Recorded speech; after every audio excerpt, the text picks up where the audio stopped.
Dear students, we are going to explain the poem A Tiger in the Zoo, written by Leslie Norris. George Leslie Norris was a 20th century Welsh poet. In the poem, the poet explains the agony and helplessness of a caged tiger that lives in a zoo. ছাত্ৰ-ছাত্ৰীসকল, এই পয়েমটিত লেজলি নৰিছে এটা সজাৰ ভিতৰত বন্দী কৰি ৰখা এটা বাঘৰ যন্ত্ৰণা আৰু অসহায় অৱস্থাৰ কথা বৰ্ণনা কৰিছে. The poet also explains what his life could be if he had been a free animal. তেওঁ এই পয়েমটিৰ জৰিয়তে এইটো প্ৰকাশ কৰিছে যে সেই বাঘটোক যদি মুক্ত কৰি দিয়া হয় হি কেনেকুৱা এক মুক্ত বাতাবৰণ পাব তাকেই অৱতাৰণা কৰিছে. The poet has tried to explain about the conditions of animals that are caged by human beings for their own fun. অৰ্থাৎ এই পয়েমটিৰ মাধ্যমেৰে তেওঁ মানুহৰ আমোদ প্ৰমোদৰ বাবে এটা বা বহুত সংখ্যক জন্তুক বন্দী কৰিলে সেই জন্তুবোৰৰ অৱস্থা কেনে হয় তাক প্ৰকাশ কৰিছে. ছাত্ৰ-ছাত্ৰীসকল, আহাচোন আমি পয়েমটোৰ এন্টায়াৰ মিনিংখিনি বুজি লওঁ. Please go through the poem. A tiger in the zoo. He stalks in his vivid strips the few steps of his cage on patch of velvet quiet in his quiet race. In this stanza, the poet says that the tiger that is confined in the zoo moves around in the cage under his bright colored skin. অৰ্থাৎ এই ষ্টেঞ্জাটিৰ জৰিয়তে তেওঁ চিৰিয়াখানাত আবদ্ধ কৰি ৰখা এটা বাঘৰ তাৰ নিজৰ উজ্জ্বল শৰীৰটিৰে সজাটোৰ চাৰিসীমাৰ ভিতৰত ঘূৰি আছে. He further says that the tiger can take only a few steps because the cage is small. তেওঁ কৈছে যে সজাটো সৰু হোৱাৰ বাবে বাঘটোৱে কেইখোজমানহে লৰচৰ কৰিব পাৰে.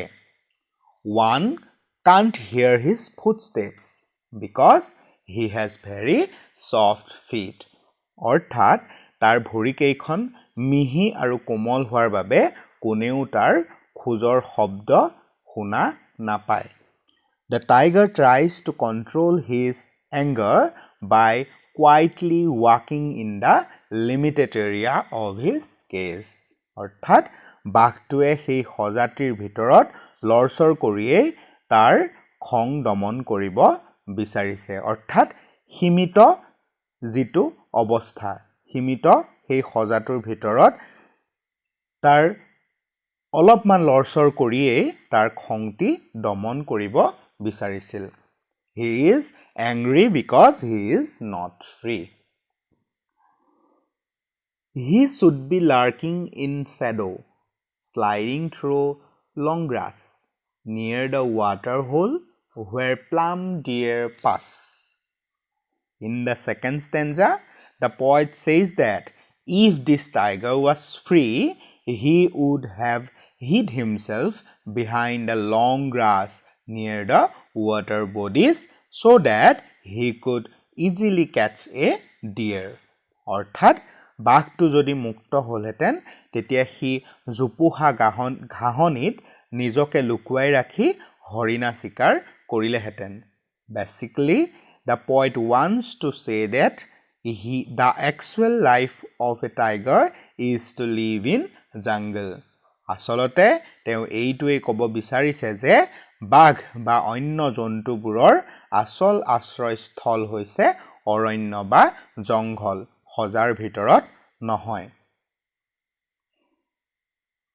He should be snarling around houses at the jungle's edge, bearing his white fangs, his claws, terrorizing the village.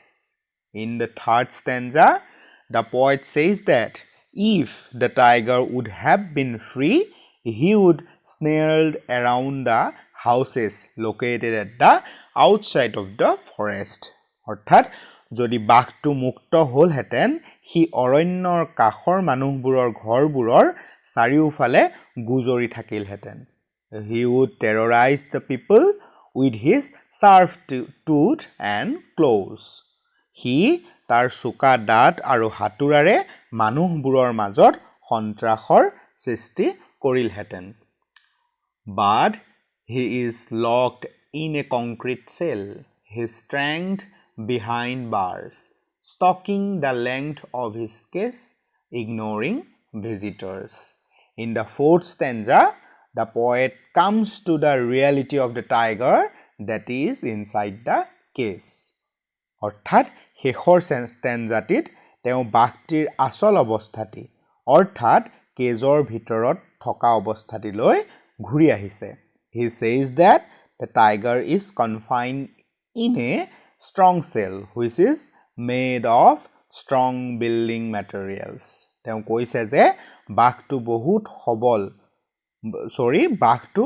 বহুত সবল সামগ্ৰীৰে নিৰ্মিত এটি সজাৰ ভিতৰত আবদ্ধ হৈ আছে. He never tries to terrorize the visitors because his power is restricted by the case. অৰ্থাৎ হি দৰ্শকসকলক বা তাৰ যিখিনি ভিজিটৰ আহে তেওঁলোকৰ মাজত সন্ত্ৰাসৰ সৃষ্টি কৰিব নোৱাৰে কিয়নো সজাটোৱে তাৰ সকলো শক্তি ৰেষ্ট্ৰিক্ট কৰি ৰাখিছে বা ধৰি ৰাখিছে.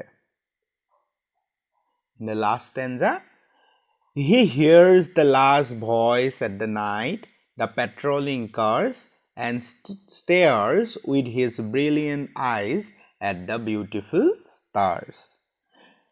In the last stanza, the poet says that in the night, the tiger hears the sound of the patrolling cars. তেওঁ কৈছে যে ৰাতি বাঘটোৱে কেৱল পহৰা দিয়া অৰ্থাৎ যিবোৰ পেট্ৰলিং কাৰ থাকে সেইবোৰৰহে শব্দ শুনা পায়. He then stares at the shining stars with his shining eyes. He ৰাতি তাৰ উজ্জ্বল চকুদুটিৰে আকাশৰ উজ্জ্বল তৰাবোৰলৈ একেথৰে চাই থাকে. Here the poet wants to say that the tiger is sad and he is confined in the cage, so he can't do anything. অৰ্থাৎ ইয়াৰ জৰিয়তে বাঘটোৰ অন্তৰত যে অত্যন্ত দুখ আছে তাকেই প্ৰকাশ কৰিছে কিয়নো সি সজাৰ বন্দী আৰু সেই সজাৰ ভিতৰৰ পৰা সি একো কৰিব নোৱাৰে. Therefore, he stares at the night and tries to divert his thoughts towards them. তোমালোকে পয়েমটোৰ অন্তৰ্নিহিত কথাবোৰ বুজি পালা. ধন্যবাদ. জয় আই অসম.